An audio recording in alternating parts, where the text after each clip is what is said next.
a long weekend is just an excuse to get a long way from boring. With models up to 62 horsepower or room for 4. Go rugged, go big, go Gator. Stop by our dealership for special offers taking place for a limited time. Get great deals and service on legendary John Deere equipment.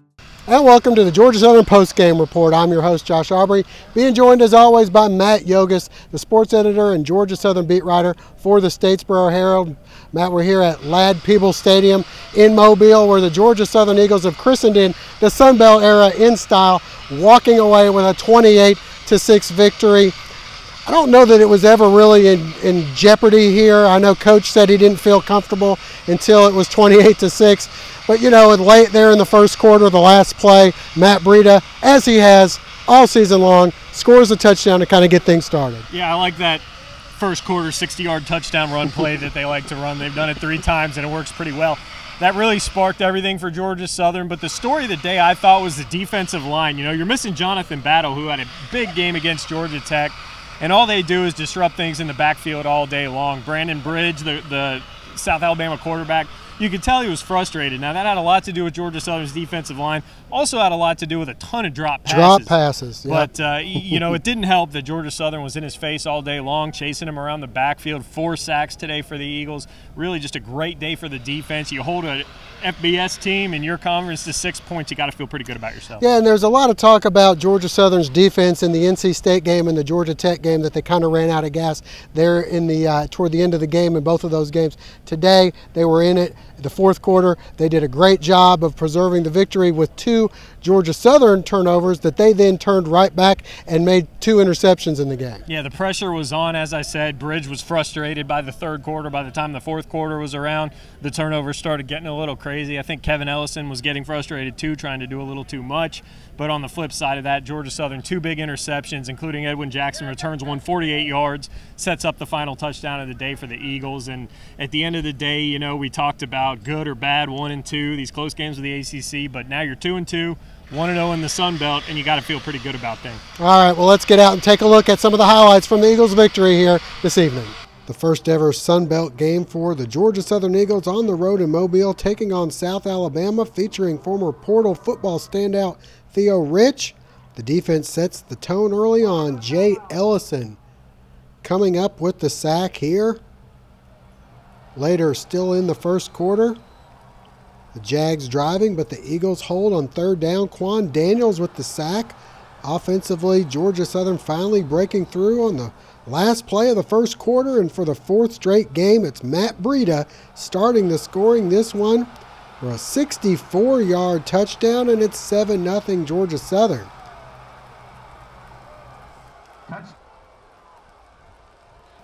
The defense continuing to play solid. Another hit for a loss by Jay Ellison. The offense rolling along here in the second. Kevin Ellison, the first down carry. He finished with 96 yards rushing and 85 passing, 48 of that on this play. Great concentration by B.J. Johnson off the deflection of the DB. That 7-play, 85-yard drive cap by L.A. Ramsby from the 1, and it's 14-0 Eagles. Just before the half, the Jags finally score on 4th down. Brandon Bridge to Shavarius Smith, who makes a nice run, and we go to the half with the Eagles' lead cut to 14-6. Second half, the defense continuing to tear down the bridge. Brandon Bridge, another loss. The offense back to work here. Ellison, showing no ill effects from his shoulder injury, hits Johnson for another first down. Then from the 1, it's Matt Breida crossing the goal line as the lead is extended to 21-6. Late in the third, another key defensive play. The Jags go for it on 4th down. Coach Fritz saying, watch the goal line. This one comes nowhere close as Bernard Dawson corrals Bridge. The Eagle offense takes over. The offense sputtering in the 4th. They turn it over, miss a field goal. The defense bails them out with the interception by Robert Bryce. But again, the offense turns it over. Ellison hit. He coughs it up. But unlike the NC State and Georgia Tech games, the defense again gets the ball right back. Edwin Jackson, the interception. And check out the open field moves by the Eagle linebacker, walking the tightrope down the sideline, staying in bounds, cutting back against the grain. He'll end up running out of gas. The offense finally capitalizes. Ellison on the carry, fakes the pitch, keeps it himself, and scores, and the Eagles earn their first ever Sun Belt victory by a final of 28-6. And stay with us. When we come back, we'll listen to some post-game comments from Coach Fritz and a couple of the players. 2013 has been a great year for all of us. Got a couple things ideas. Get out of my office. Yes. Get into TC Outdoors and get out. Hunting season's here and TC Outdoors has everything you need. TC Outdoors, Northside Drive East in Statesboro, or tc-outdoors.com, your hunting and fishing headquarters. You know, it was just great. You know, it's a great feeling to be able to move them to a new conference. Come out here and compete with a lot of new competition. You know, South Alabama's a great team. They're well coached. They came out here and played a great game. And this offensive defense-wise, we just came out here as a team and just played fantastic. You know, it's a great momentum boost. You know, just losing those critical games and, you know, those turnovers, and come out here and turn it over a couple of times. But we kept our composure. You know, defense did a great job of getting South Alabama to turn it over and creating those turnovers. And, you know, it was a great opportunity to come out here and just stay focused and come out here prepared like no other. We had those two close ACC games that we had lost, so you know we were ready for this game, come out and prove we can do in the Sun Belt, and this was just a big boost game for us to go into the rest of the Sun Belt in the season. I feel like we sent a message where you can't take Georgia Southern lightly. You got to come out, you got to play against us. You know, we're going to give you our best game, our A game, every single week. So just don't take us lightly. Just our effort today, I just love the effort I saw from offense and defense, and just coming into this game, and you know we lost 2 already with Georgia Tech and NC State, and we knew how those felt. So coming in here, we knew we wanted to start off strong from the get-go, and the first half, that was the main thing, coming out and going after it the first half, and then second half just continue battling and fighting and giving a great effort. Our coaches really put on us, you know, that finish. You know, what we have to do is finish, and that's what we really did tonight. When your back's on the wall, you know, especially NC State and Georgia Tech, coming out here, we just didn't want to be in that position anymore, and we don't want to do that the rest of the Sun Belt. So we really had to go out there and show great effort, and we put our team on the back. You know, each brother had to hold their own part and do their job, and we really did that. Yeah, very, very exciting. This is a big win for our football program, big win for our university, big win for Eagle Nation. You know, this is all these games going to be tough. They're all Division I games from this point forward. You know, second Division I victory in the history of Georgia Southern as well.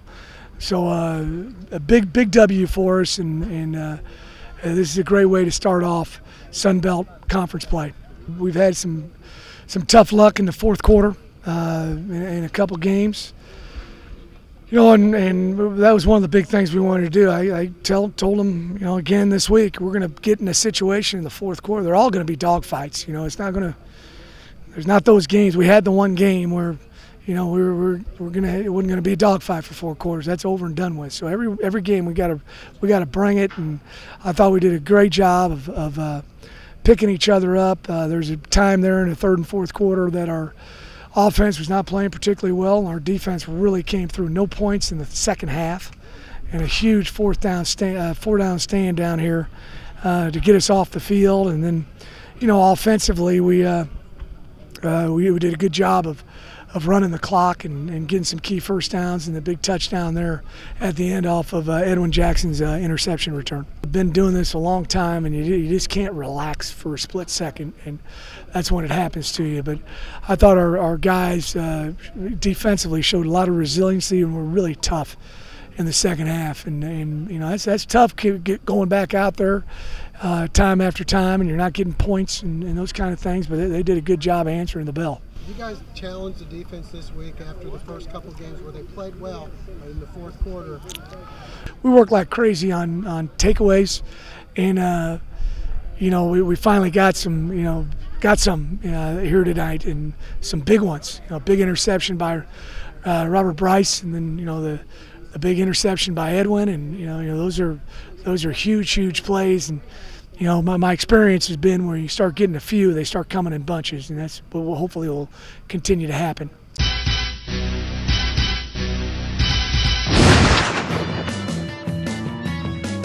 If the clothes make the man, the surf shop makes him better. Find the look that's all yours. With a wide selection of all the best brands for gentlemen, it can be a very bonding experience. The surf shop at your service.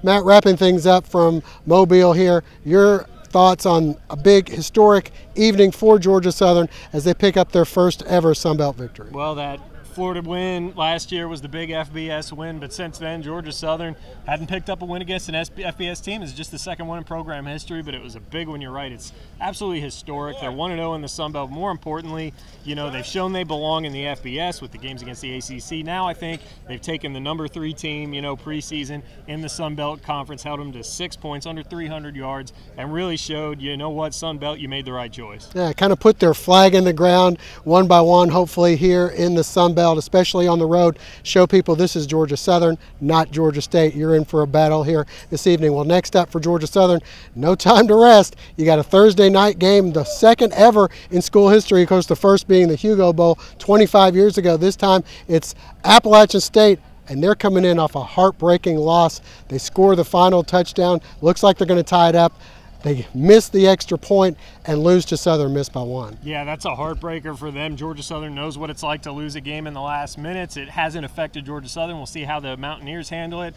It seems like really once we finish this video, we're going to be doing another one. The game's in 4 days. Yeah. Fortunately, both teams are on the road. Both teams had to travel, and Georgia Southern doesn't have that extra day on Wednesday trying to get down to Statesboro. They'll already be there. So, you know, a little bit of an edge to Georgia Southern there, but Georgia Southern riding high right now, and as you said, the Mountaineers have got to be pretty angry at this point. All right, so next up for the Eagles at Paulson Stadium, a rare Thursday night contest, 2 of them this year. This one, a big one, it's going to be on ESPNU. Hope you're there. For Matt Yogas, I'm Josh Aubrey. We thank you for joining us. Hope to see you again later on this upcoming week.